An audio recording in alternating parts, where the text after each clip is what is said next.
আসসালামু আলাইকুম রহমতুল্লাহি ওবারাকাত। প্রিয় মুসলিম ভাই ও বোনেরা, রমজান মাসে 155টি আমল করতে হয়। দেখে নিন 155টি আমল কি কি। প্রিয় মুসলিম ভাই ও বোনেরা, 30 দিন সিয়াম পালন করতে হয়। 1 নম্বর 30 দিন সিয়াম পালন করতে হয়। 2 নম্বর 30 দিন নিয়ত করতে হয়।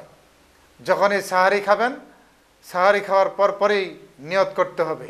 যদি নিয়ত কোনো ক্রমে ভুলে যান, তাহলে যেই সময় মনে হবে সেই সময়ে মনে মনে কল্পনা করার নামে নিয়ত।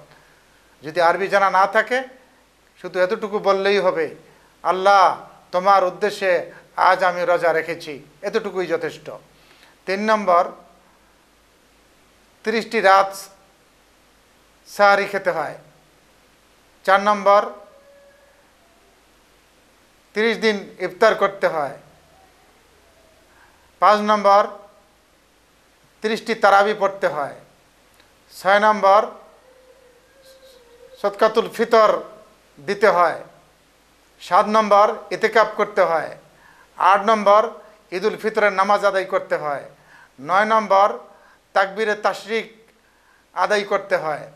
যাওয়ার সময় তাকবীরে তাশরিক বলে বলে যেতে হয়, আবার আসার সময় বলে বলে আসতে হয়। এই হলো 155টি আমল। আর যে তাকবীরটি করবেন, আল্লাহু আকবার আল্লাহু আকবার, লা ইলাহা ইল্লাল্লাহু আল্লাহু আকবার আল্লাহু আকবার ওয়ালিল্লাহিল হামদ। দেখুন, সুন্দর করে দেওয়া আছে, ভালো করে দেখে নিন। রমজান আসলে 155টি কাজ আমাদের করতে হয়। প্রিয় মুসলিম ভাই ও বোনেরা, এই 155টি কাজ যেন আমরা খুব সাবধানভাবে পালন করি, ভুলে না যাই। আমার ভিডিওটি বেশি করে শেয়ার করুন, সবাই যেন পেয়ে যায়, সবাই যেন আমল করতে পারে। আল্লাহ পাক আমাদের সকলকে তৌফিক দান করুন। আসসালামু আলাইকুম ওয়া রাহমাতুল্লাহি ওয়া বারাকাতুহু।